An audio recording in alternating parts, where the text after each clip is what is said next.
Back to another episode of Detonation, where we are putting death out of business. And today, well, this is exciting, isn't it? We've got candidate Ben Zion for the USTP here in the house, and we've also got Dr. Turner, who's a VR and AR expert. You know, when you go to Lifeboat Foundation, top 10 transhumanist technologies, VR and AR are in there. They're right smack there in the top 10. And that's why we're really excited to have an expert on VR and AR on the show because, you can extend your life almost infinitely if you just get into enough of those worlds. But in the meantime, those worlds are really, really exciting. They're proliferating. They're everywhere. There's more digital space than there is physical space. Let's get into it. But firstly, how are you? How are you, Dr. Turner? Yeah.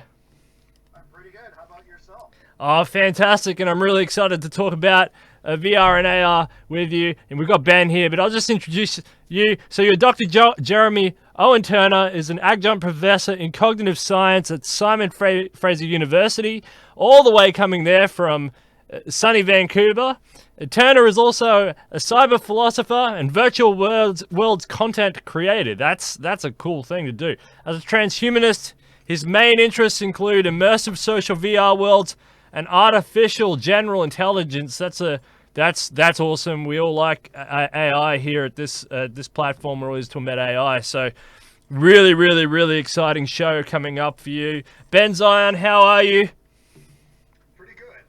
And something you said a moment ago, it really struck me in talking about Dr. Turner's work and also these longer-term metaverse considerations. That's a feature of immersion in the longer term is that we have these time compression elements that does contribute significantly to people's outcomes in terms of the perception of life extension. And this is something that we look forward to someday, maybe not so far off even. Another fascinating aspect of these metaverse discussions that I imagine we will be having tonight. But I do also want to be focusing on my own pressing matters in the metaverse, so to speak, and that is that I am going to be breaking a Guinness record for the longest period of virtual immersion. And it's something that we want to discuss a little bit is augmented reality versus virtual reality in that specific undertaking, because it remains something of an open question. I am committed to break one of a number of these immersion records, and we might actually be trying to go for a few of them. So we want to talk about those varying prospects. That is so exciting, and we'll have to get your advice on that. And with Ben, you will have all the physicians and medical doctors and other people supervising you. You're going to do it under good supervision and all that. But that's an exciting record nonetheless. We'll put transhumanism on the market. But let's talk about you, Dr. Turner. You're a member of the USTP. Fantastic. Well done. You've made it into the correct option in life. That's something a smart person would do, so I'm very happy about that. But let's talk about your background. I mean, let's just dive deep into that for a second. What got you interested in VR and AR, and how come you ended up on the path that you are on? A transhumanist, someone who's involved in VR and AR. How did you get there? I guess I got into VR way back in the early 90s when there was a big hype around VR becoming the next big thing, and it was supposed to happen the next week, after the conference presentations. You're expecting VR, immersive VR to already be there. We had all those movies about VR already, about to happen. It was going to be imminent. In my undergraduate years, there was actually a VR conference series hosted at the university I was at the time, where we had people like Jaron Lanier and Timothy Leary and people like that all giving presentations, Mark Lewinsky too, people like that. And, it was an amazing conference.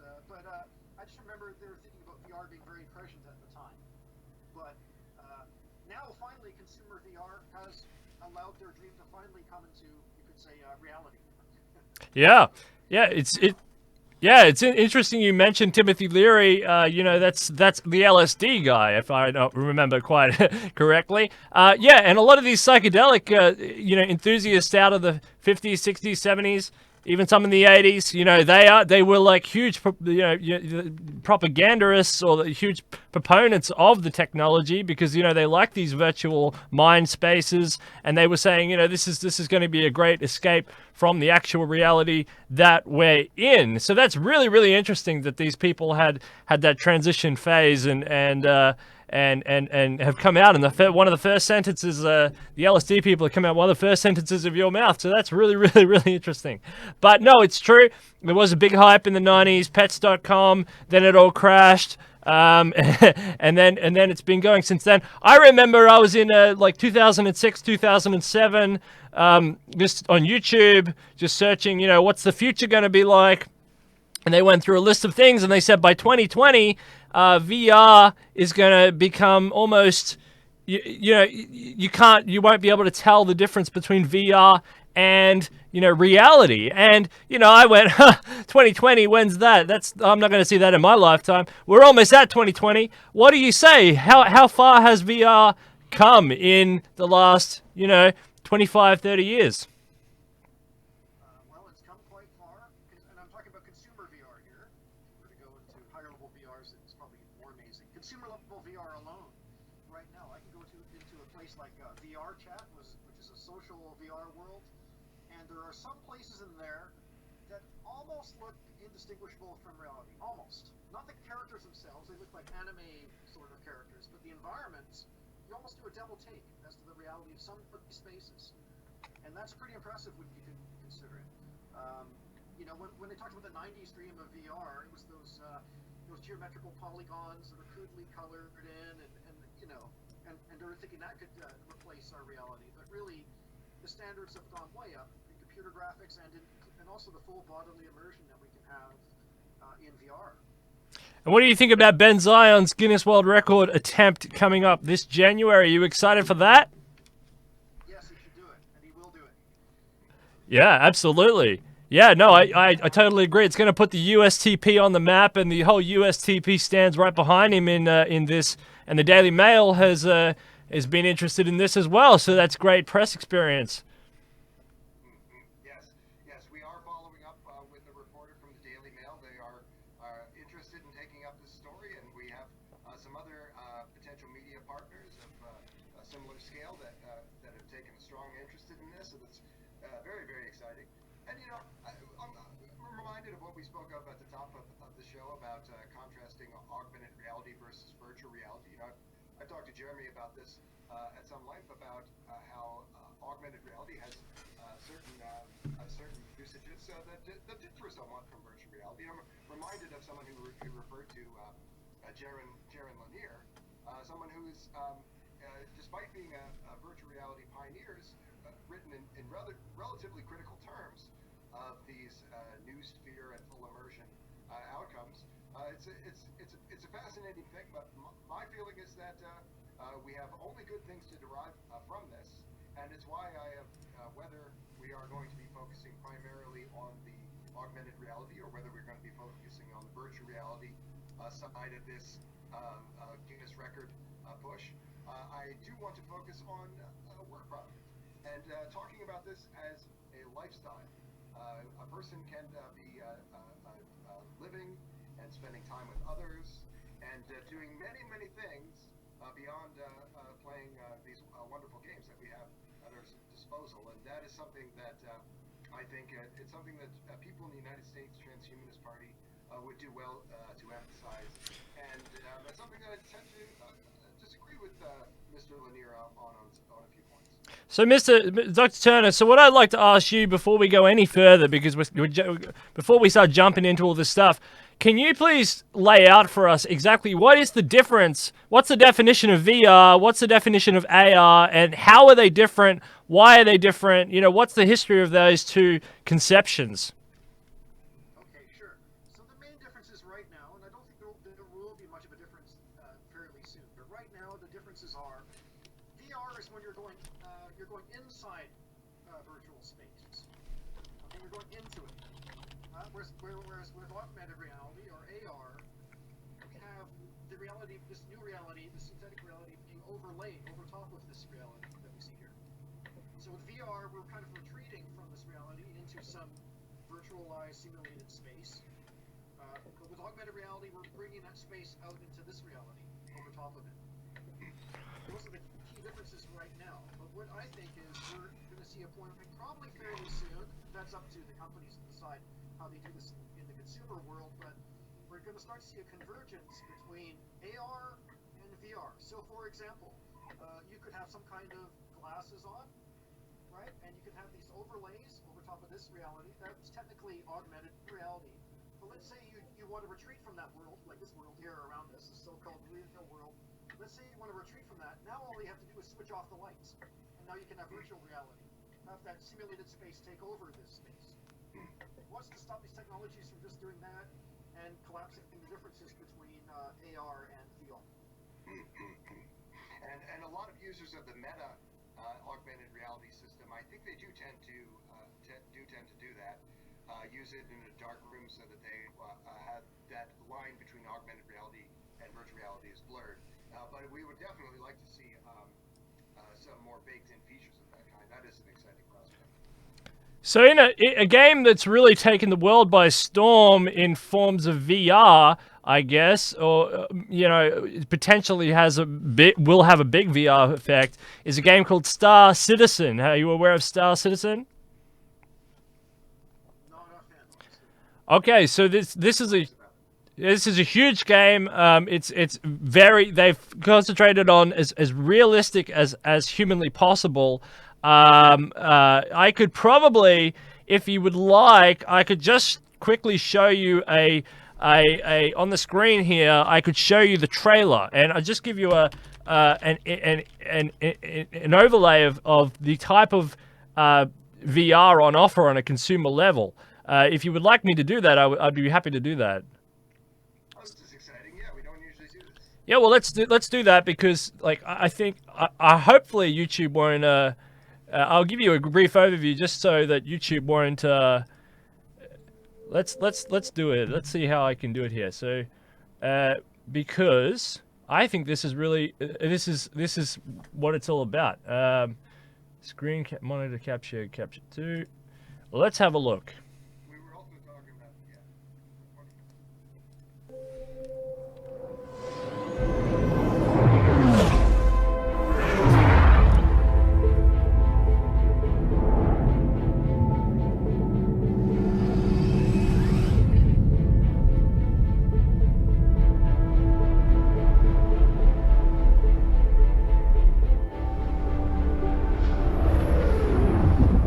I saw you apply to the Flight Academy again.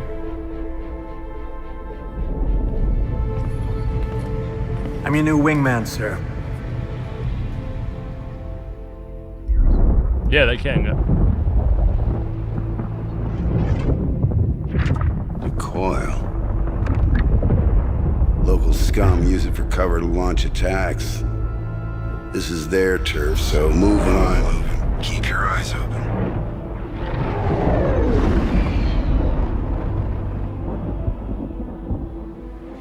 No southern moves. Who the hell are you? We're OMC. And OMC belongs to Satocom. Is that your boss? Are we supposed to be scared of him or something? Yeah. The OMC aren't the only ones listening into comms.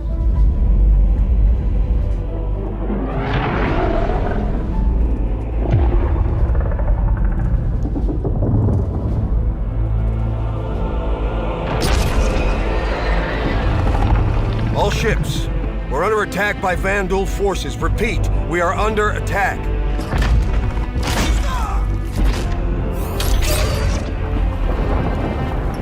There have been battles. There have been losses.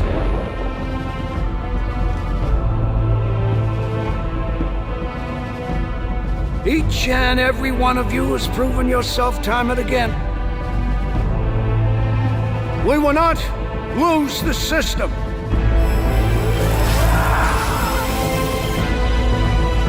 We will not fall back. Form up, Cal. You got point. Copy that.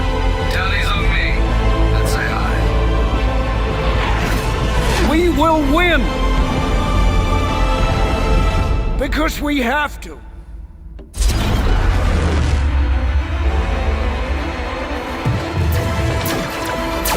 So yeah, so this is the Star Citizen trailer. I want to just cut it there because hopefully YouTube won't kick us from the system, as they say. Sorry. All right, so yeah, so that's Star Citizen, and that's taking the world by storm because basically what this guy did was he was a developer within the big Ubisoft, Sony nightmare, one of these big companies. I'm not sure which one or what, Microsoft or whatever. He was in this Matrix, and they wouldn't let him go full VR, full on with the whole immersive reality that he wanted to take it. So basically, he went out on a limb. And he crowdsourced this thing, and he got over $500,000, or no, over $30 million, $300 million. I don't know. He got a ridiculous sum of money. I should double check that. An absolutely ridiculous. Yeah. It was a huge amount of money crowdsourced by this funded campaign, and the way that he continues to fund it is he sells virtual goods. So every ship on there is designed by architects. They're designed by designers. They look absolutely beautiful, and he sells them for real life currency. Like you can buy one on a ship for like $1,000, and you get this big mega ships. And some of the trailers on there, that's not even the best one.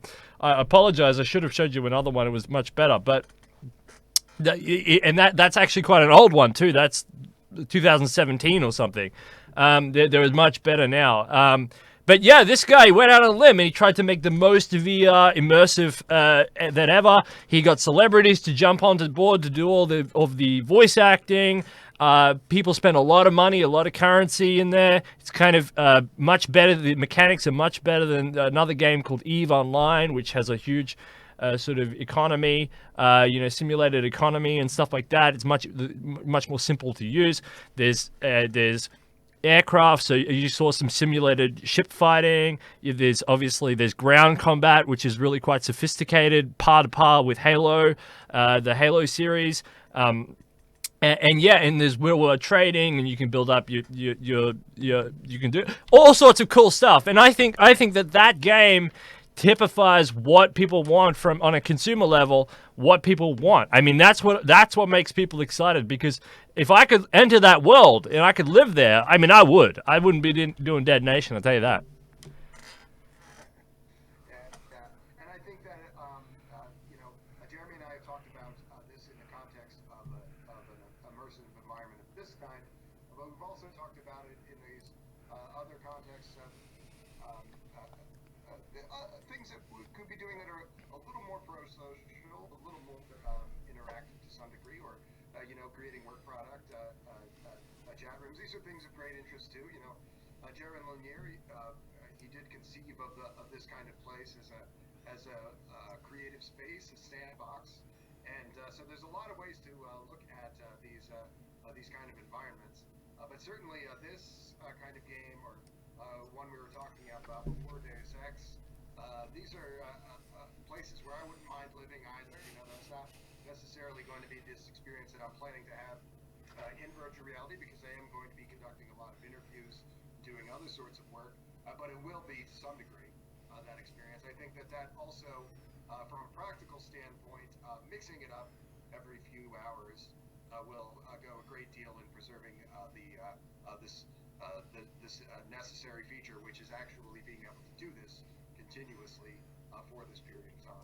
So what is the social reality, this immersion of social VR worlds idea, Dr. Turner? What is it all about? Why is it important? Okay, well, what we saw there was Star Citizen, right? That's some kind of game where they're all trying to achieve some narrative purpose in the game, be immersed in this particular kind of story. We didn't really see the VR gameplay there in that trailer, so I'm not sure exactly how you interact with other people. But, there are movies like, for example, Ready Player One. It's based on that book. And that's all about a social network of people all getting together in VR just to socialize, not necessarily to play a certain kind of game. That's like we see with Star Citizen, some particular game. And so there are these social, immersive social VR environments or worlds where people go to just hang out rather than actually have to do something within the game. And so there's a game, and I sorry I'm bringing up games, but that's where it seems to be at. Something Island, right? Something Island. There's another one, but anyway, I've seen that there's a virtual real estate company in India. They have 15 million staff, for example, and they're so large that they didn't bother buying any infrastructure, so they didn't bother going down the traditional route of buying buildings like you read behind me and stuffing people in buildings and paying land tax and paying payroll tax. And what they did is they just threw everyone into this island, the custom built island, and everyone shuffles around on these virtual islands, all 15 million of the staff. You got the CEO over there, and they all conduct business in this virtual island. I mean, is that what you're talking about? Commerce, interaction, life, like The Sims, this like the rise of The Sims on a more fundamental level. Is that what you're talking about? Yeah, it's kind of what I'm talking about. The economy does play a role. In real life, you're not always existing just to exchange goods and services with each other. You're also trying to find something, we'll say, maybe a little bit more meaningful than just that in our everyday lives. And when you have an indefinite lifespan, I don't know if it's all about purchasing things or buying things or just experiencing and having fun, especially all the time in the world. There's many things you can do, including have economic transactions. So yeah, it would include an economy, it would include something to do with business, as you said, but it doesn't have to be limited to that kind of experience. Yeah, and these sandboxes that are truly long-lived and truly have an enormous user base, the one that really does come to mind is Minecraft. That is not a highly commercialized environment, but it is that sandbox. It does have this user-generated content and interactivity and a highly sophisticated, despite the simple optics of the thing, a highly sophisticated kind of universe and a highly sophisticated kind of a degree of interaction with the physics of that universe, etc. So this is something that there's a lot of features as you said besides simply the buying and selling of swords and so forth that can increasingly come out of these sandbox environments. One that Dr. Turner mentioned, which is an incredibly interesting environment, is Neo's VR, I believe. Can you tell us a little bit about your impression of that metaverse, Dr. Turner? Sure. So Neo's VR is an example of quite a handful of social VR worlds that are out there right now that you can currently try out. In that case, it's sort of a do-it-yourself kind of world. In that world, you can socialize with people and build whatever you want within this virtual world. People can watch you build or help you build. You can also do programming inside this world while in VR. Giant windows open up. You can program inside these giant windows and make characters if you want, or objects that move around, or whatever you want. You can even make architecture in real time and have a look at it as you're making it.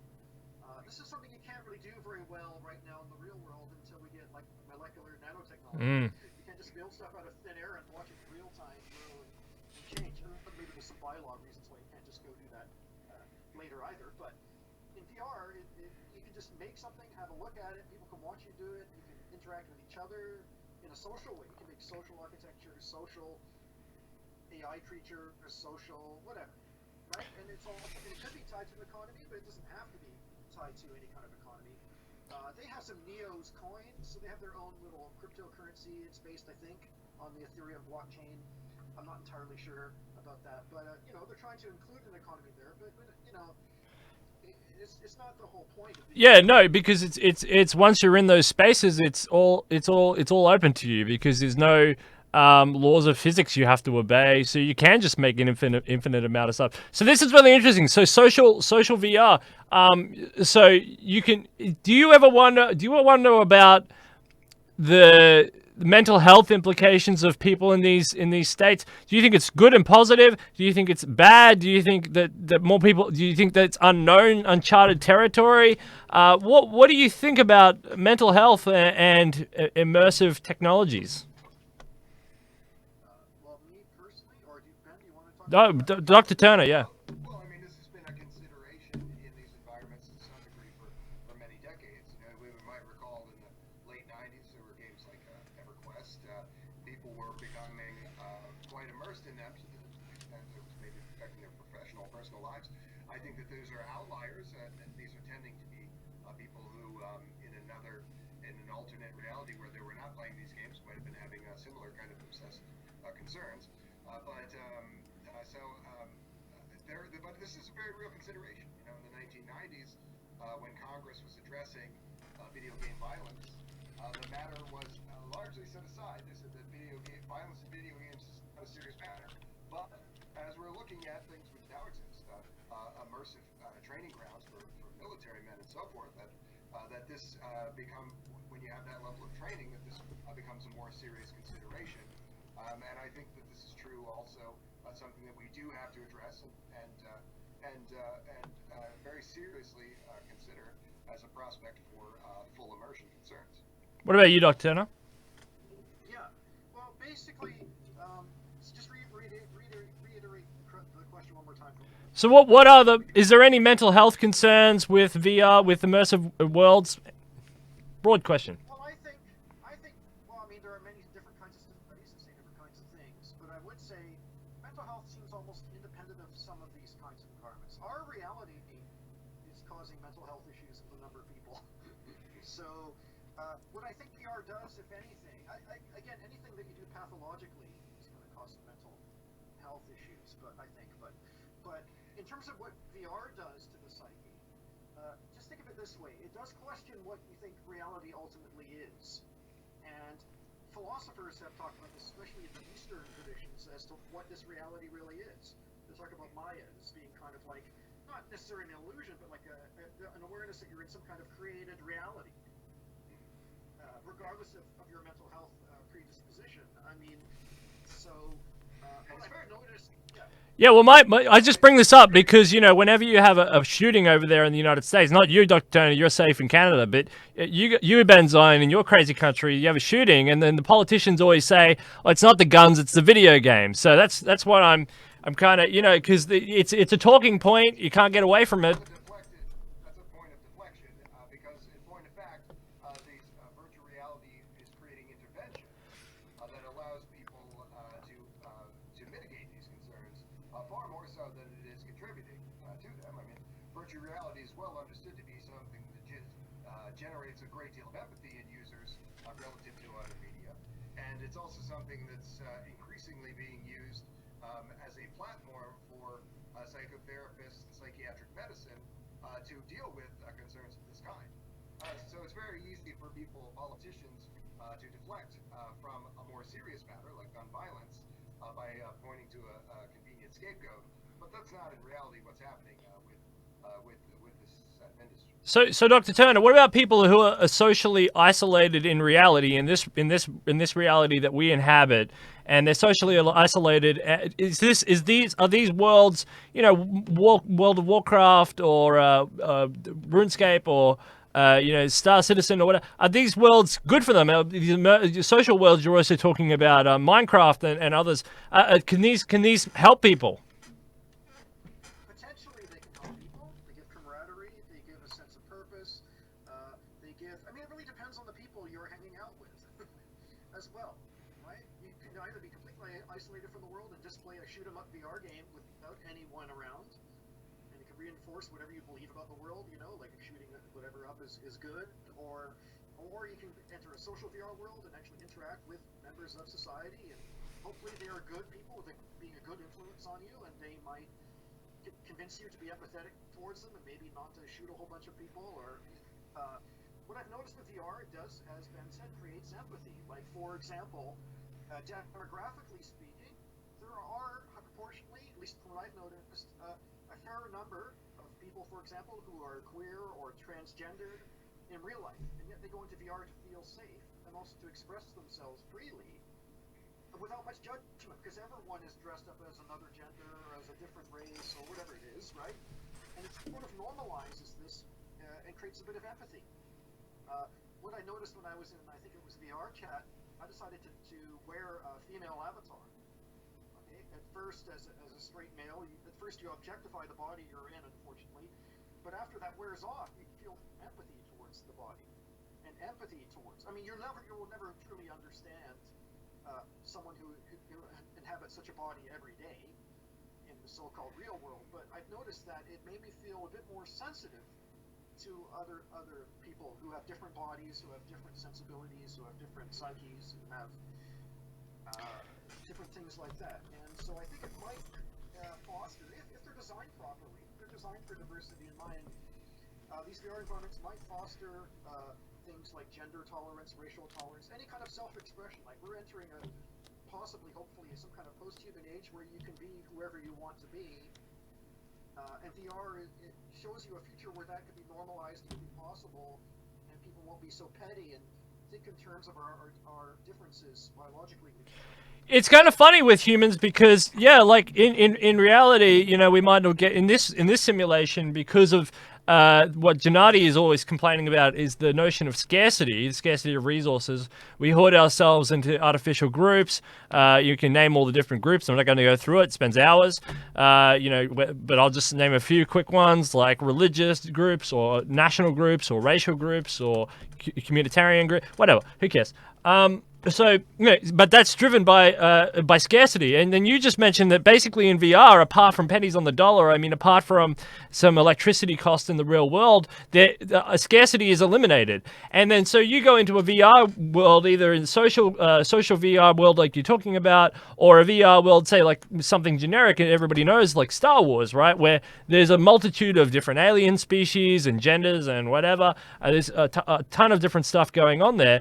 Mostly people don't really go around in the Star Wars universe going, you know, objectifying other alien creatures or being xenophobic or whatever, because they're getting on with the mission, they're getting on with the job.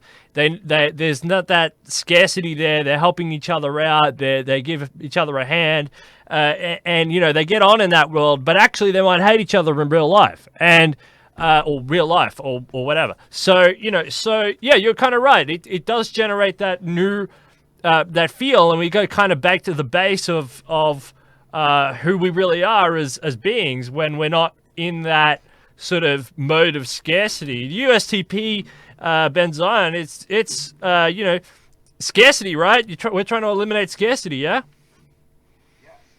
Yes, and that is a serious consideration and something that the metaverse can provide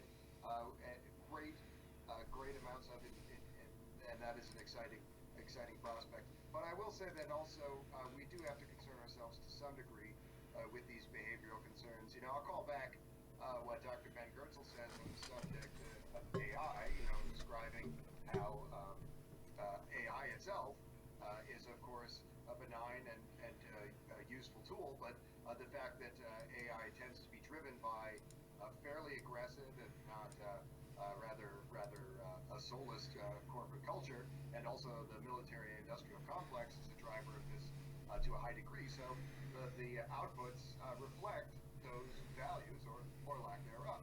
And in the world of video game immersion, an awful lot of gamers are people who enjoy the kind of shoot 'em ups that we've described, and many of those are a product of the U.S. military to some degree. And so, you know, we have to take the good with the bad there. This does change people's behavior. It does create a kind of culture of toxic masculinity, and there's many features of that in today's immersive environments. And we would be fools not to be aware of that and not to be willing to describe those concerns. I think that sometimes, in the case of these sort of congressmen who are deflecting from a far worse kind of toxic masculinity in the form of gun violence by pointing to video games, I think sometimes there's a little bit of dishonesty there, but we still have to be able to take an honest assessment of ourselves. Dr. Turner, do you agree with the basic premise in the VR world? You're a cyber philosopher.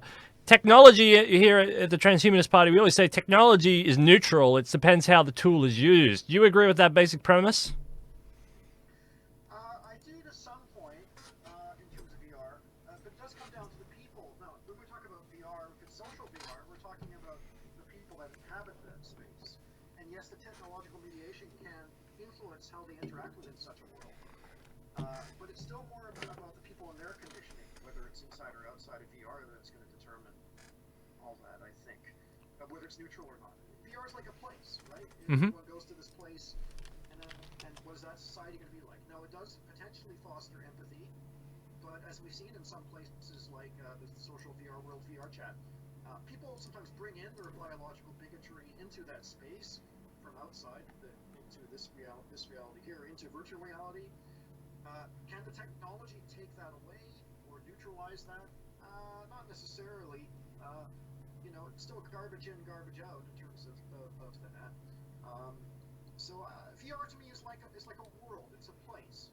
And so how neutral is that? Well, that depends on the kind of place you're in there and the kind of people drawn to that particular place within that virtual world. So tell us more about this VR world that you're talking about. What reality is it? What does it look like? Because I haven't played or I haven't been there. So can you explain that more for us? And is it one you have to put your headset on for, or? Yeah. So there are a couple of these worlds I've been talking about. There's one's called Neos, one's called VR Chat, High Fidelity, Sansar. These are a few of these immersive social VR worlds that I'm talking about that aren't just games. For most of those, in fact, for all of those, you have to really experience it, you need to get some kind of VR headset, such as an HTC Vive, a room scale VR headset such as that, or an Oculus Quest, or an Oculus Rift, or maybe one of those so-called Windows mixed reality devices, which are not truly mixed reality. It's just the piping. They're locked in.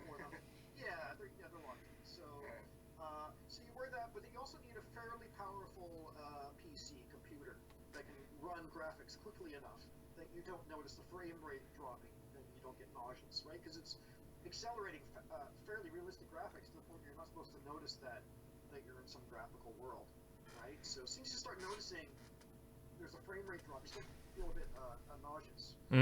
So you need a good PC, at least good by today's standards. PC. In a few years, you can probably run an old PC and that will be fine. But right now, you need a fairly expensive PC to run the graphical part of the world, and then you need a VR headset, a consumer one, to be able to then enter that world. What do you find? What do you find with the people in those worlds now? Because it wouldn't be a. I mean, I'm not sure on the population of what's the population of the worlds? What type of demographics are in there? Who's in there? What are they talking about? What do they use it for? Are there unusual uses for these worlds? Can you explain? Sure. So compared to what I would call screen-based, regular kind of video games, compared to the populations of those, like those multiplayer online role-playing games, like compared to places like what World of Warcraft used to be and all that, the population in immersive social VR is relatively quite small. Okay, we're talking in the hundreds of people rather than millions of people usually. In VR chat, we might be talking about thousands of people at a given time in the world, currently all there. So right now it's not super popular yet, mainly partly because people can't afford a good enough computer, and then they also have to buy a headset on top of that, and they have to have a good internet connection. If the bandwidth is bad, then you'll notice the frame rate drop, and you'll get nauseous and never want to be in there ever again. So there are a lot of barriers, a lot of consumer barriers to VR access at the moment. It's getting better. Each year, all these companies are dropping the price points for all these and everything, but in the meantime, there aren't many people that even know about social VR, let alone go in there. If they go into VR at all, it's usually to play some kind of VR demo, sometimes at a store in a mall or something like that. They don't necessarily have the means to take a VR headset home and experience graphically rich social VR world. That's changing. There's devices like the Oculus Quest that is mobile, that can hook up to your wireless connection, and it still works, and you won't get that nauseous. So, things are getting better, but again, you still need about 800 Canadian dollars just to buy one of those. And that, so... Is there advertising space in there? Because I'll put Ben Zion 2020 inside that space somewhere on a billboard or something. No, just kidding. But maybe I don't know. But that's really interesting. There's a lot of consumer barriers to entry in these worlds. So yeah, so you're talking about hundreds of people. What do you think of the rise of? Sorry, Ben, are you trying to say something? Well, I did want to say something, but I don't want to. I will say something that calls back. I got the thought. You go for it. What we were speaking of a few minutes ago about this policy consideration, namely this idea that virtual reality, perhaps in the long term, is a driver of empathy, but yet in the near term, we see an escalation of toxic masculinity in these environments that is quite upsetting. People who look at these communities, and many of these communities here in the United States are quite close to us, and yet we want to give some kind of assessment of these things. But I think of a young man who reached out to me. His name is Simon Steele, and he's one of a number of advisors on gender studies to the Futurist New Deal. And Simon Steele is particularly interested in this idea of using virtual reality and metaverse applications for broadening sexual choice that is allowing people to have a greater control over who they are sexually interested in, not being caught quite so much in this binary choice of being attracted to men versus being attracted to women. Now, why am I saying this? In the short term, this kind of thing is used by bigots. It's called conversion therapy, and it's used to force people to change from one sexual interest to the more mainstream normative sexual interest. But I do believe, as Mr. Steele says, that we have a longer-term prospect of being able to use this sort of thing as a driver of real human freedom and choice.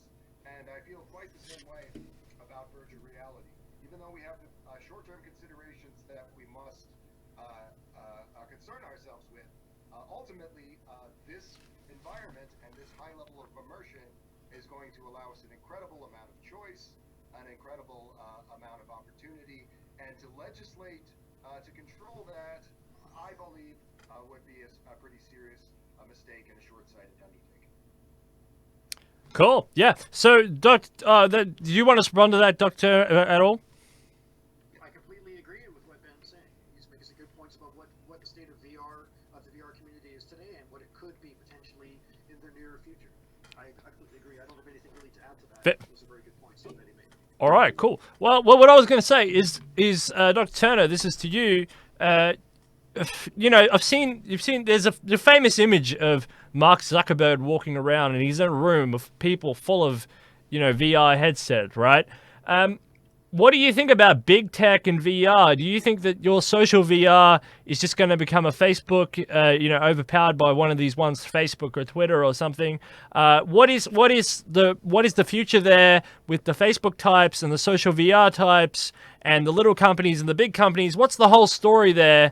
And is it better in the long run because they're going to bring all the the 1.0 sort of rules and regs that's been hashed out over the last 10, 15 years, and they're going to bring them into this world, or is it going to be a mess, or what's the story there? Well, Zuckerberg is actually a big proponent of, is a big endorser of social VR. He has a social VR world, which he's actually morphing into a new one. It used to be called Facebook Spaces, and now it's going to become what is known as Facebook Horizon. You can already sign up for this in January 2020. So he's actually a big fan of social VR. He's trying to make his own world. So we're already getting a preview as to how Facebook might represent themselves in an immersive social VR world. This is where he thinks the future is, actually. I mean, it's Oasis-style world.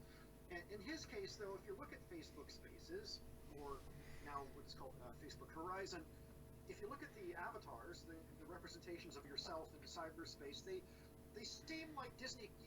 It makes you look like a Disney character. There's this weird Disneyfication, like a Pixar sort of Toy Story kind of version of yourself, and interacting with people like that. So they're turning it into kind of like a Pixar Disney theme park, except I guess the Facebook's privacy considerations are going to be kind of maybe as they are today. So you'll be in this weird kind of Pixar panopticon, if you will, of people. But they're trying to also gamify it more than these other social VR worlds, and yet at the same time, it's also about taking selfies. Almost like a shallow kind of Instagram kind of way, taking selfies of your cartoon self and posting it onto the screen-based Facebook, or Facebook Spaces was interesting because my avatar can make video chats with people through Facebook. So I could go into VR, and I could call you outside of VR, and we could have a video chat even though I'm in VR. So you see a cartoon Disney Pixar version of me saying hi to you, and I don't think that's going to change. And I don't know if Facebook's privacy policy is going to change. What he's trying to do is trying to bring embodied people within a controlled virtual environment that's far more deterministic. You can determine all the parameters from which that kind of surveillance will happen. Now, is that good or bad? That depends on how benevolent Mark Zuckerberg is going to be. We've talked about this a little bit already, Jeremy, but I'd like to, for the benefit of our audience, talk about this in specific terms. There's a number of social VR applications that you've described. Which one do you think is best? So for me, it's something I talked about with yourself and Charlie Cam and a few others.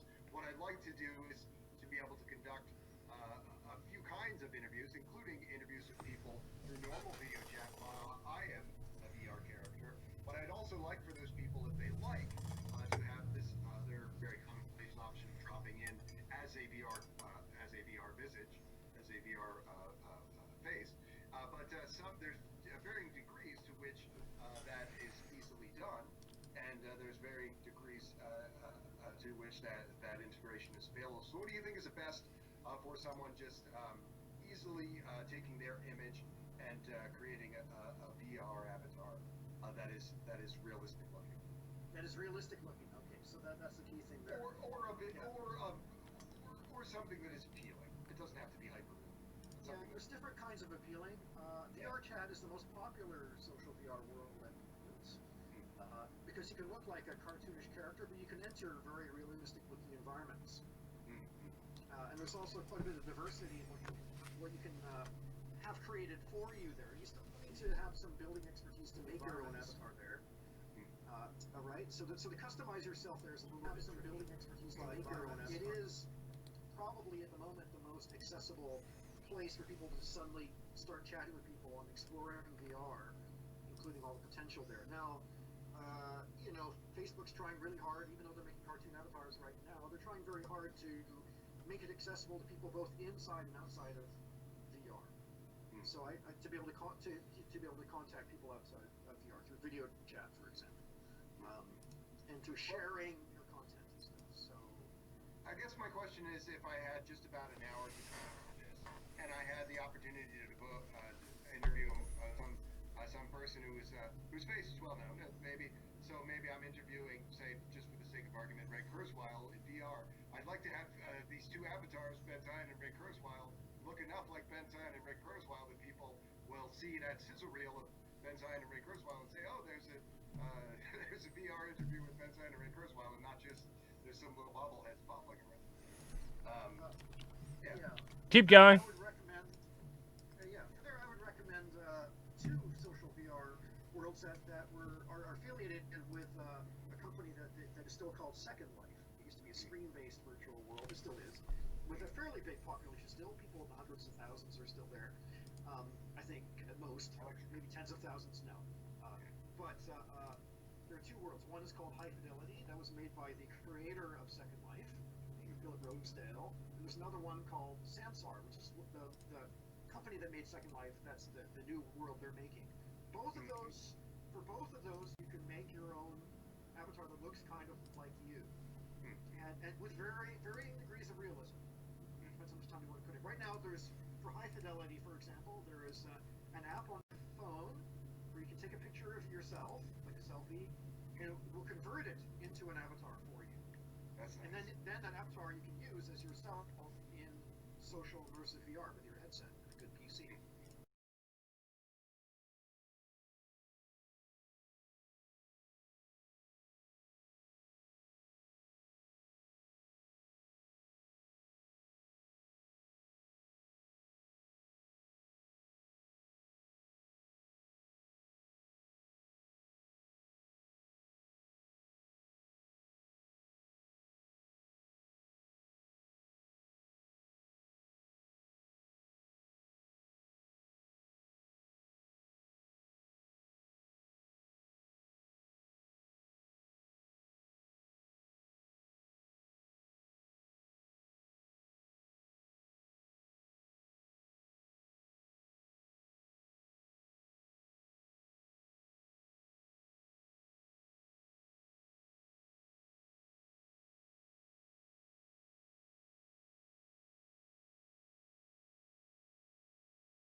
we look at the Vedas way back in, in the Eastern traditions, they're questioning whether, yeah, Sorry, yeah, please continue your thought, Dr. Stone. yeah, yeah, I can even use this microphone if you'd like. I can, is that better?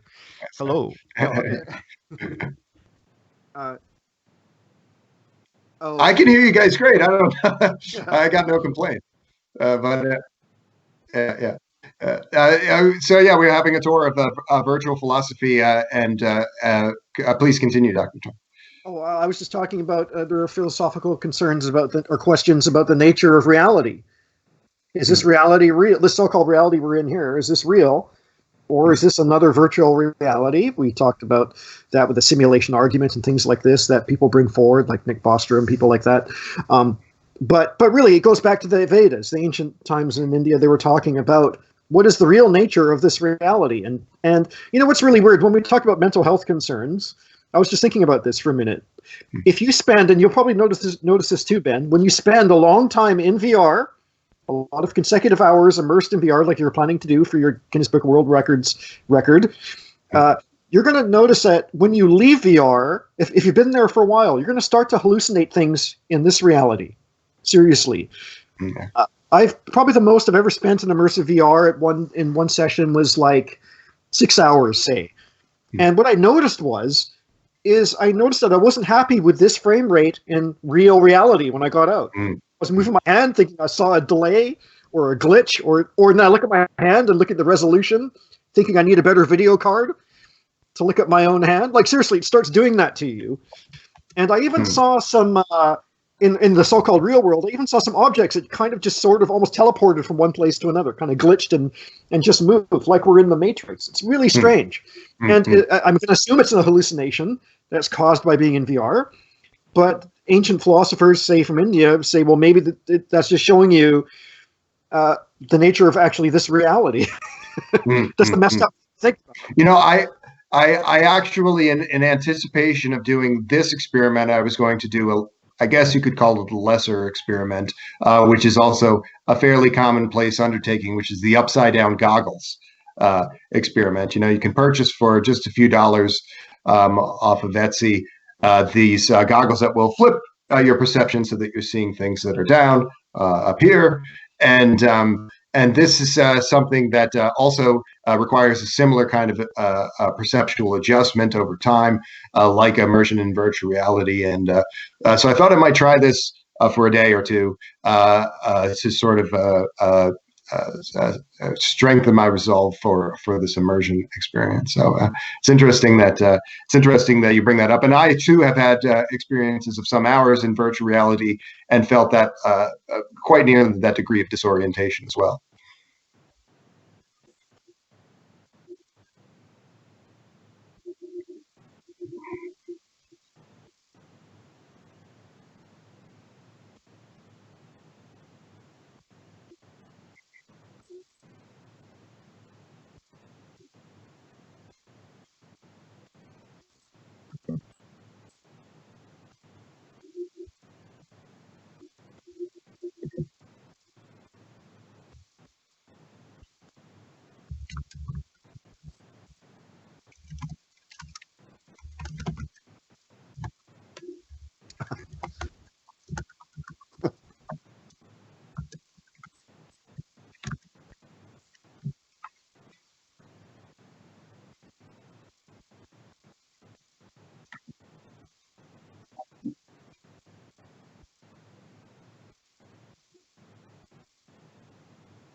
And we certainly.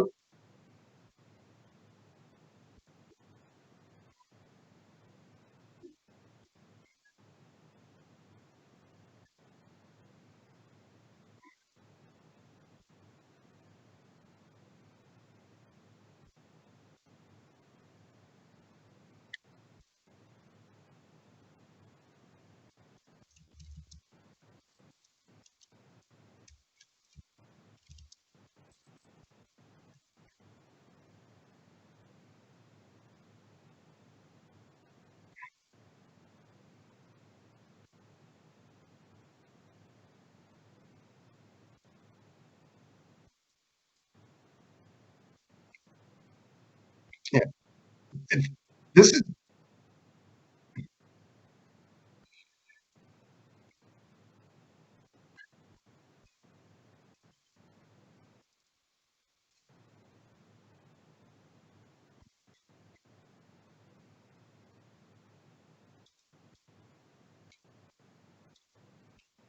yeah. I,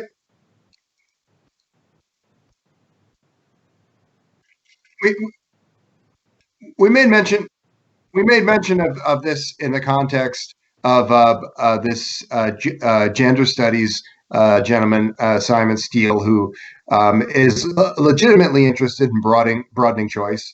But I do think that it's fair, those more socially conservative people who describe some aspects of this choice as being incredibly disorienting to a society at large. You can imagine a certain point at which a high degree of immersion and a high degree of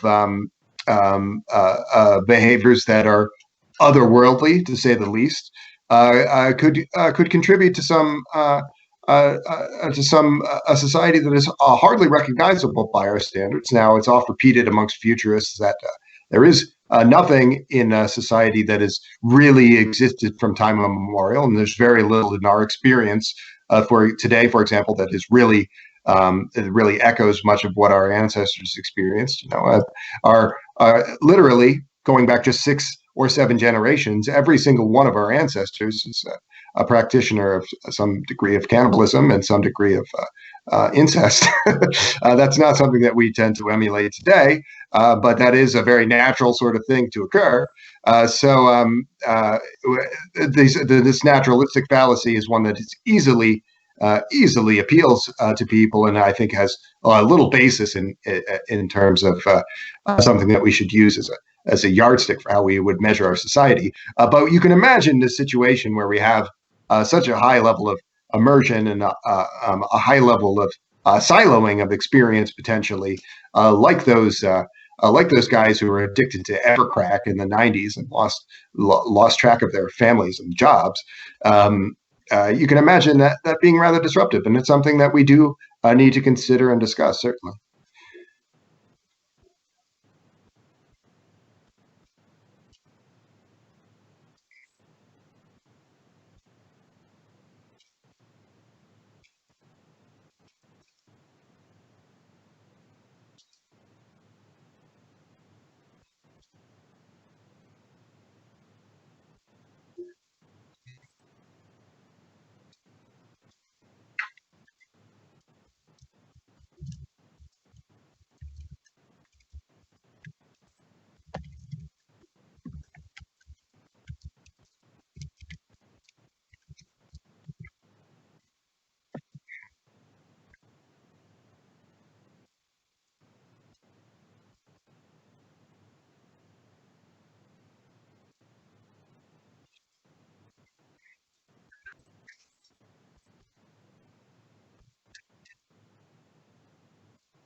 Yeah, and that solipsistic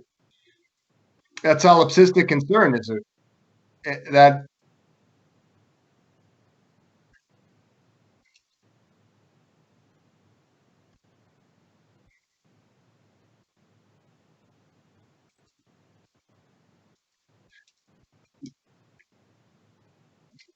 I think that's an important consideration, actually, because that solipsistic fallacy, we have a sort of social contract not to engage too heavily in that solipsistic fallacy. So I might derive some enjoyment from hunting and killing other human beings, but I don't do it because this is this is something that we're living in a civilization here, and we're not going to do stuff like that.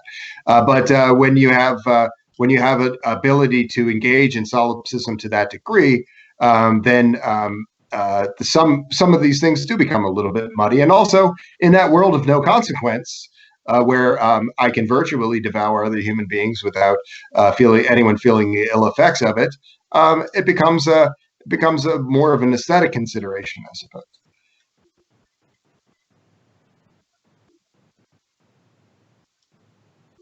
Yeah, I mean, we're definitely getting into wild, some pretty weird, wild stuff. I think I just killed the vibe here. Sorry. No, I think. Yeah. Oh.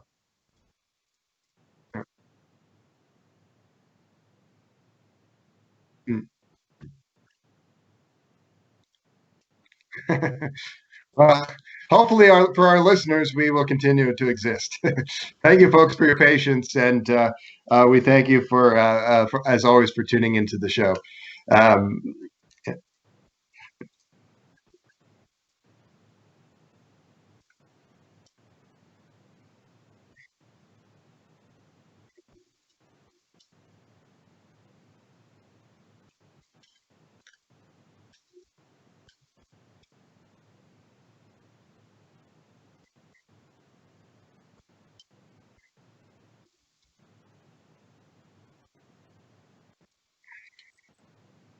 That's a near certainty. It's a near certainty. Yeah, I agree with Ben. The whole problem with the simulation argument for me, when it takes out the whole meaning, what it means to be in a simulated world versus a so-called real one. Let's say, for example, that in fact it is true that we are in a simulated world, and there's either some alien civilization or some future ancestor that is running the simulation, and we're in it. But you still have that infinite regress kind of problem, like who made that world? Who made them? They might also be in a simulation, and the people above are in a simulation. So then you have to ask yourself, who is the ultimate simulator out of us? Is there a ground of being that simulates everything? This is kind of where the Vedas go in Indian philosophy. But the simulation argument, the thing I don't like about it is that it kind of ends with this idea of therefore there must be some kind of creator. Yeah. There's I don't like the simulator theological elements of this. Yeah. Right. But, yeah. Yeah. Does it end with a simulator and a simulation, right? Mm-hmm. So Yeah. what if we're created? So what if we have creators? They probably also have creators and so on, right? So yeah. I think that it's useful to think about this in the future much more than in the past. So I would advise people, listeners, people thinking about these things, to take a page from the Elon Musk playbook and think of yourself to some degree, perhaps as a person who is a generator of something beyond a base reality, rather than preoccupying yourself overly with whether or not you might truly be in that base reality, because I think that's a fairly meaningless distinction also. yes.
Oh, what is it? Well, there are kind of two kinds of categories to talk about now, and that's thanks to Dr. Ben Gertzel, who it sounds like you've already talked with on the show and are associated with, and that's great.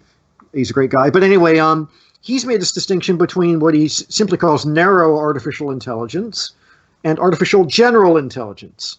Most of the state of the art today are agents or applications or programs that are running in narrow artificial intelligence. That means they're potentially very good at only thinking about one kind of domain, whether it's chess or some other game or socializing like we see with chatbots today. All they can really do is socialize in some way.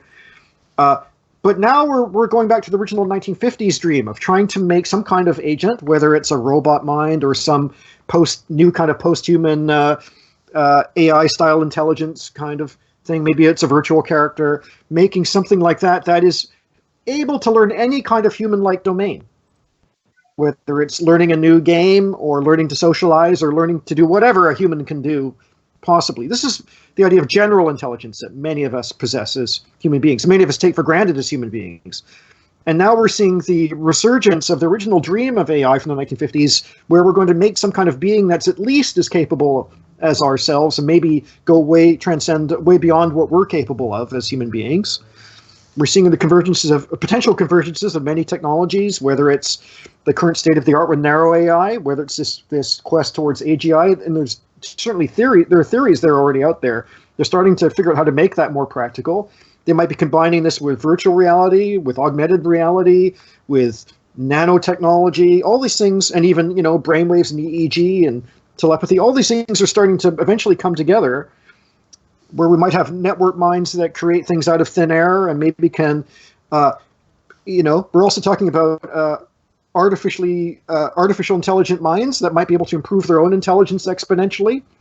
And so we reach this kind of omega point where it's really hard to know what they'll be like in terms of their intelligence and their capabilities. So it's an exciting prospect. A very exciting prospect, yeah. Mm-hmm. Yes. I probably rambled a bit, but... Okay, well, I'll slot into that role. Yeah. So I've said on this show a number of times, and on some other programs as well, my own podcast, that I'm interested in brain-computer interfaces, even of the wetware variety, like Neuralace, Elon Musk's brain-computer interface that basically, in a word or two, it clones many thousands, up to about 10,000 neurons, and I think of this in these terms as a kind of IQ maximizer, as a connectivity maximizer, as something that could set the stage for this kind of lawnmower man sort of experience. It could be the staging point for something like the Omega Point that you described. And I would like to be one of the people to be a part of that. I would like to be somebody who's playing in that sandbox. And I am heartened by this prospect of this level of collectivism, and heartened by this prospect of this level of a greater human capacity. So I know that this is a thing that startles many people. I know that it's a thing that many people remain skeptical of in sociopolitical terms, or skeptical of generally, as I'll believe it when I see it. But I do feel that we are just a few short years away. Human trials for a Neuralace are quite nearly underway for otherly abled people, and I've said that I would hope to be among that second generation of users, of more or less normally abled people, of this kind of thing. Of course, we're not limited only to this is relatively minimally invasive, but we're not limited to surgical interventions for upgraded capacities of this kind. What is your feeling about upgrading of yourself, and what do you think might be a path of least resistance there that you would like to consider pursuing that might be least disruptive to yourself or to your work, Dr. Turner? Well, for me personally, I certainly like the idea of upgrading myself, whether it's upgrading my body or upgrading my intelligence. Certainly there's a lot of upgrading to do in both of those situations with indefinite lifespan. If that were to happen, I have some time to make that eventually happen for me. And so when I think about it practically, a lot of these technologies I think will have to converge first. And I don't know if there will be some kind of AGI that we create that recursively improves its own intelligence, such that it figures out solutions to these problems practically for us. How to do this? In terms of me, I would like to no longer, at some point in my life, maybe before I die, or we could just remove death. Let's say we can for a minute. In sometime in the future, maybe not today. I'm willing to wait on this one. Eventually, though, I would like to assume a different form than a humanoid body. I wouldn't mind having a different kind of fantastical form that I could become, kind of like an avatar in the so-called real life, huh? And to do that, mind uploading is tricky because it gets close to the idea of mind cloning. It might not be the same me in that next body, right? Again, maybe we're going to have to find a solution to that practically, how to do that. It could just be a gradual uploading process or something like that. In the same way that we were children in different bodies and now we're adults, somehow we haven't lost ourselves in that process. As far as we know, we're not necessarily, I don't know. So, I think in terms of maybe the way to do this practically, non-invasively, might be through the use of things like, and I don't know for sure, I wouldn't say I'm an expert in this part of it, but molecular nanotechnology or something like that, where things from the inside can change without stabbing, putting a neural link into my brain, like the Matrix, like putting it to the back of my head, and stabbing my skull with it. Like, I'd rather wait until it becomes totally non-invasively. And where it could be reversible, too. So you think that my taking this biohacker approach to something like this in the next 5 years or so might be jumping the gun a little bit? Well, I don't know about you, but I'm willing to wait a bit until it's totally non-invasive, until it's reversible. Like, I don't have any tattoos on me, partly because I don't like the idea that they're not reversible, or I can't change them to another one. I don't like this permanence. It's got to be this tattoo. I don't have tattoos either for much the same reason, but a tattoo is not an IQ or work product maximizer. Sure, but I'd love to upgrade my intelligence, for example. Am I willing to pierce my skull for that at the moment? Probably. No, I'm willing to wait a little bit. Yeah, there's nootropics and enhancements and other things as well. And I think that my mic is working. I think it's a very I don't know what's going on with it. I apologize again to the audience for all of the technical difficulties today. It's great, Chad, but I don't know what's going on here. But yeah, no, thank you, Ben, for taking over for that second there. But yeah, Ben, you would biohack, yeah? You want to do Neuralace, but would you? I'm open to a host of biohacking options, depending on the usability and suitability of said. I do think I draw a line at things that would just be a stunt for a stunt's sake. But I think that something is really describing some greater functionality is something that we owe it to ourselves to be on the cutting edge of. And that does, to my mind, that does describe most of what folks are doing in this advanced algorithm and interface framework, and also in the life sciences as well. And I think that some people are very quick to dismiss that as something too cavalier in the life sciences, or something not meaningful by scientific standards. But I think that a play and experimentation is always going to be a worthwhile endeavor. Well, Japan has recently just approved the first human hybrid animal embryo experiments. So Japan's leading the way, and I mean, it doesn't surprise me. I mean, I've had a couple of Japanese people hanging out with me, and they're into their sort of funny cartoons, and they're into Pokemon, and they're very accustomed with sort of morphological freedom and these ideas of human other species playing together through all this they have a whole culture of crazy Pokemon, Digimon, cool. I don't even know what it all is, but they have a whole culture of it. So I'm not surprised that it's coming out of Japan, and they have the technological capacity to do this sort of stuff. And USTP endorses morphological freedom. So when you say, you want to become sort of real life avatar thing, I think that's pretty cool.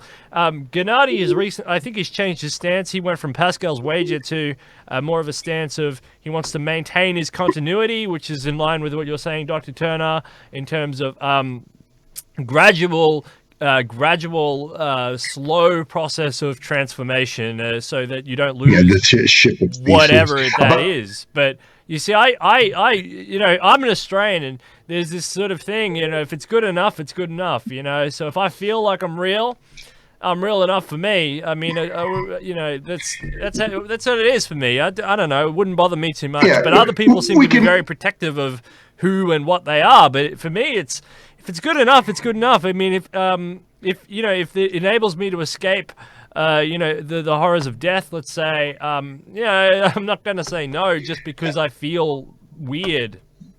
Yeah, I think this is a point that bears repeating, that a relatively small shift in values in our society of something like this towards let's wait and see. I'll wait until I'm nearing the end of my life to hopefully embrace this prospect. If everyone does that, that is a pretty significant dampener of techno progress.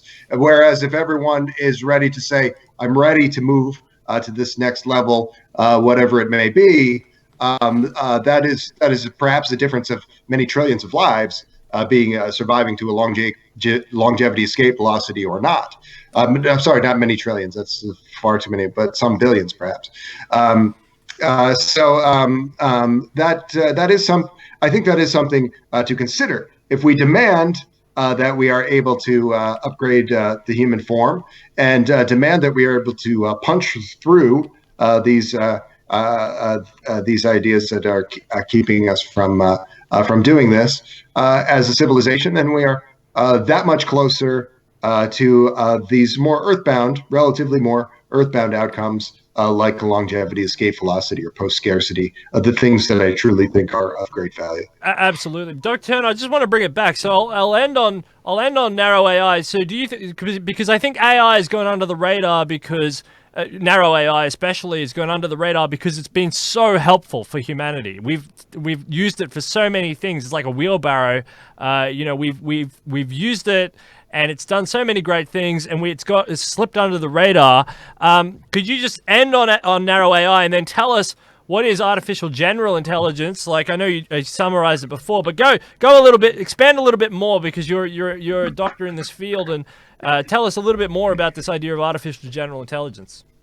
Sure. Well, first we start with narrow artificial intelligence, where you have some kind of intelligence, some kind of mind that figures out how to be proficient in one kind of domain, whether it's playing a certain kind of game, or maybe it's socializing or something. Just one kind of domain that's narrowly focused on.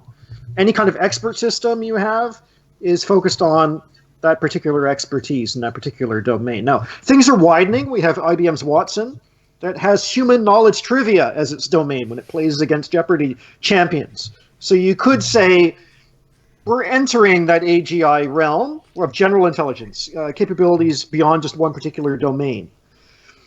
What's interesting, though, when you talk about the popularity of AI being kind of like as useful as a wheelbarrow, what I find interesting about that statement is that it kind of, when people talk about the risks and dangers of future AGI or things like this, I find it kind of funny, because they always fall back to this idea of the paperclip argument. Yeah. That if you you're going to make someday a super intelligent AGI agent, and what are you going to get it to do? You're going to get it to make paper clips, and just paper clips.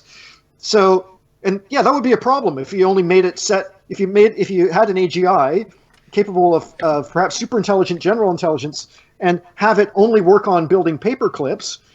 Yeah, you're going to run into some weird issues there, right? This paperclip maximization thing, but that's a problem. Is the idea is that we're focused on the instrumentality mindset when it comes to AI. We think of it as kind of a tool, and an interactive tool, rather than another being that could be like ourselves or maybe transcendent of ourselves. AGI promises to make another being, not just a way to automate certain things that we'd like making a bunch of paper clips. Like, you know, it's funny when they talk about the fears and risks of building AGIs in the future. It's because they're talking about it in terms of serving our narrow AI instrumental interests, building paper clips. We're going to make this super intelligent, godlike AGI, and what we're going to do, we're going to just set it fighting to make as many paper clips as possible. Is that really what we're going to want to do with it? Yes, you're going to run into unintended consequences that way, and that genie in the bottle, you release it, you know, you only have a certain amount of wishes, and you make the wrong kinds of wishes. If you make instrumental wishes, you're going to run into these kind of silly problems. So I think it's kind of funny. The real project with AGI is to make a being kind of like ourselves, maybe more diverse than ourselves, maybe more intelligent than ourselves, maybe more sentient, more conscious than ourselves. We have a lot of hubris as to us being the most conscious people in the world. So I think that's really the dream of AGI, is to make another kind of being. In our post-human future, our post-scarcity future. Yeah, Dr. Ben Goertzel wants a benevolent AGI, and that's exactly what this idea is. It's this benevolent being, essentially, that can assist us and help us and formulate, end economic problems and end scarcity. Sorry, Ben, what were you going to say? I think of this failure of imagination that Dr. Turner has described in terms of perhaps a nearer term problem that people I don't think always look at very clearly, which is this quantum computer master key that derives from quantum computing capacity, or maybe some other advanced algorithm capacity that allows a lot of protocols to be to be circumvented. Such a powerful set of algorithms that is able to allow conceivably some set of users to overpower a lot of other institutions. That's a very upsetting thing to those people who are controlling those institutions. But it does not mean that protocols will cease to exist at that time. It just means that those protocols will evolve, and that some people might lose their large going concerns. So we should think about this, as Dr. Turner has said, this artificial superintelligence or artificial general intelligence framework in a similar way. Things will be different. Things will be better. Some people might not have quite as great of an advantage in their zero-sum terms of today as they do. But that's not a bad problem to have. Dr. Turner, another thing, do you think that artificial general intelligence, we're talking about simulated worlds and all this sort of stuff. Do you think that, Rocco's Basculus, do you ever worry about it?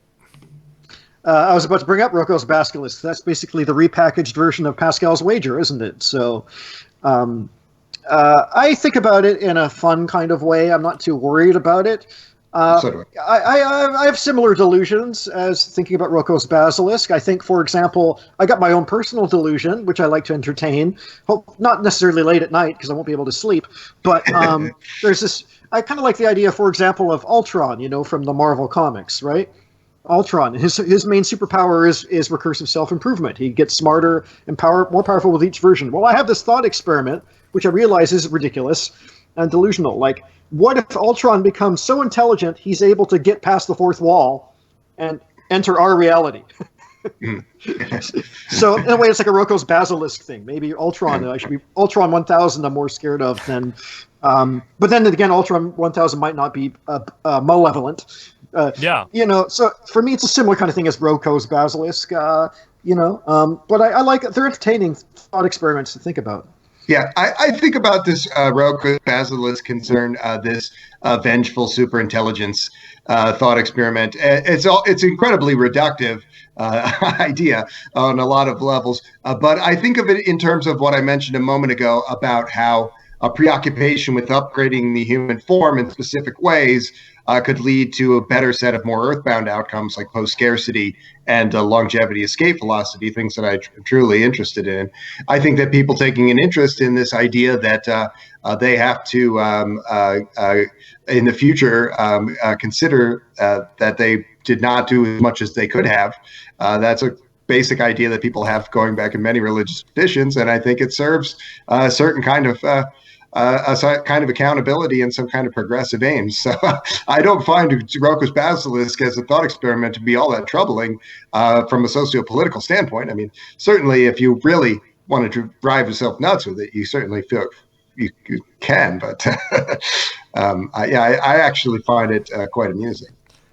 Yeah, I just balance it off against all the other theories that there are, and it doesn't seem any, like. There's the Bible and there's also the Quran, and I'm definitely not in a good shape for facing up to the Quran. So I'm not too worried about it either. It's not because there's so much we don't understand, whether that be just normal conceptual religions or theories that are yet to come. Again, we're on the beginning of the curve. These are things that have popped up now. The amount of stuff to pop up as the curve as we go steeper on the curve, you can't stay awake at night. You gotta move on with your life and stuff. Simulated heavens. Do you think that people will buy themselves a ticket to a simulated heaven soon, Dr. Turner? I think this is a very good distinction to make. I just want to say that this afterlife concept is at least rooted in something could actually happen, as opposed to previous afterlife concepts. But please, sorry, go on, Dr. Turner. Simulated heavens. It reminds me of the kind of thing like Lincoln Cannon from the Mormon Transhumanist Association likes to talk about. I think these heavens that we're going to go to, a kind of a virtual afterlife. Well, I don't know if it's virtual even in Mormonism. It's kind of more real than that, I think, more embodied than that. Again, what's virtual, what's real? So this is the thing. When we converge, when we put together AR and VR, what's the difference between inside and out, right? There's maybe no distinction anymore. So this afterlife could be in this sort of life in this place as well. I mean, to say a virtual afterlife, a virtual heaven, a simulated heaven, the word simulation might become meaningless for us at some point in the future. Yeah, it's kind of interesting. There's a digital base to everything, right? The binary is the digital base to the universe. Yeah. It could be. There's some information theorists that seem to consider that kind of representation that way. I mean, yeah, because if you're thinking about like an AR VR merging, I mean, maybe there's something there where we just end up merging into this universe in a more fundamental way that I can't even really get my head around. But that'd be kind of interesting. And with manageable matter coming around on a transhumanist curve, wow, yeah, the future looks bright and really interesting. It's gonna be incredible. I'm really excited for the future and all the different technologies coming up and different theories and all that sort of stuff. Look, I'd actually like to talk to you more about AR, but we'll leave some topics for later. How do you think? We'll cut that one there because the sound. I'm really sorry. The sound for the first half is horrible. Maybe we'll be able to clean it up for the rebroadcast. But yeah, I thank you for doing this, Dr. Turner. I really enjoyed this, and I would love to continue this discussion on another show as well. Yeah, so would I. I'd like to go rehash what we did because again, I really apologize to everybody for the sound. I don't know what's going on. But yeah, we could redo that, and also we can just have broader based debates. I can do some research on VR simulated these. I want to go play some of these games. I mean, why not? I mean, these social games look really interesting. Go do some research about Facebook Horizons. That's coming around the corner. I hadn't even heard of that. I just knew that Zuckerberg was interested in those sorts of things. But he's I'd forgotten that I'd actually played with Sansar a little bit when it was in an alpha test, when it was in an early test. So that is beautiful. That is a beautiful environment. Yeah. I'm looking forward. I'm looking forward to playing with a lot more of these in the coming days and weeks as well. Yeah, and the Guinness World Record attempt is going to be something extremely, extremely interesting to watch. And thank you, Dr. Turner, for joining the USTP, being a great member there at the USTP. We appreciate everybody we can get at the USTP. The USTP is the home of transhumanism globally. If you're interested in virtual worlds and simulated realities and all of that sort of stuff, go up to the United States Transhumanist Party. You type in USTP, United States Transhumanist Party. Go up, be a member, sign up. You can join the discussion, just join the debates. And if you really like it, Ben Zion 2020. That's your candidate. Andrew Yang isn't your candidate. Your candidate is Ben Zion 2020. So remember that. He's really fighting for you and your causes and your future. So jump on board Ben Zion 2020. Go and look at the USTP. That's really important. And you can join the debate and you can talk about simulated realities. You can talk about simulation hypothesis. You can talk about Rocco's basculus. You can talk about all the emerging emerging techs that are happening, from manageable matter to Neuralace, Neuralink. You can do about AI, AGI. It's an exciting time to be alive. You just got to know where to be, and the United States Transhumanist Party is where to be. And then you can get all the action, all the info, and it's great. So thank you, gentlemen, for coming on. We'll definitely do this again. I can think of some great pairings, some great panels that we can have. Eri, he's down there. He's at the back end of all this sort of stuff. There's a lot of people in the USTP who would be very interested in talking to you, Dr. Turner, about these virtual worlds. And maybe I'll meet you in virtual space one day in one of these games, one of these virtual worlds, and we can hang out and we can do this interview like with Ben Zion 2020 while he's doing his Guinness World Record thing. I think that would be absolutely lots of fun and creative, and let's plan on it. Interview. Yeah, I was pretty well expecting that we would be doing that, so I'm glad you brought it up. Good. Cannot wait to do that. Yeah. Thank you so much, Ben and Steele, for having me on the show. And we should do something in VR thanks, for sure. Yeah. And I do want to continue the discussion about augmented reality as well. That is the other side of Massively. this. And there's some other aspects to that I want to be looking at, and some of it's maybe technical stuff that we don't need to necessarily talk about on a chat show. But I hope to continue that AR conversation as well in other shows. So thanks again a lot, guys. The AR is really important, especially because we have a lot of doctors here and stuff, and AR is going to be really important for the medical field as well. Also, for defense, but the medical field it can assist. I mean, it's going to be huge. So and just in virtual consumer world, identifying risks, and also we're talking about driverless cars and other things like that. There's huge advances there, and there's huge improvements to be made there. It's going to be great for entertainment. It's huge. It's such a big we can get back to it. We can come back and talk about it. So get excited for that episode, people. But thank you very much for coming on this one. Thanks, so again, I apologize. I apologize massively for the sound problems. I'll work that out. We won't have that anymore. I don't want that. I haven't had that since show 20. I mean, I've had 100 shows of bliss and suddenly a problem. So thank you very much, everybody. That's Detonation, putting death out of business. Is there anything you either wanted to say? Sorry, I keep talking. Oh, no. Thanks, guys. Transhumanist-party.org. Check it out, transhumanist-party.org/membership. Ben Zion 2020. It's going live this week. We got some exciting stuff also. This week, we're going to be on Veterans Day releasing our Arlington National Cemetery talk, and some other stuff that was held back because of my travel.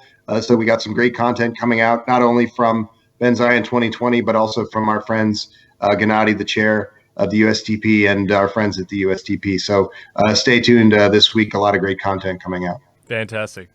All right. Thank you very much. Thanks, gentlemen. guys. Thank you.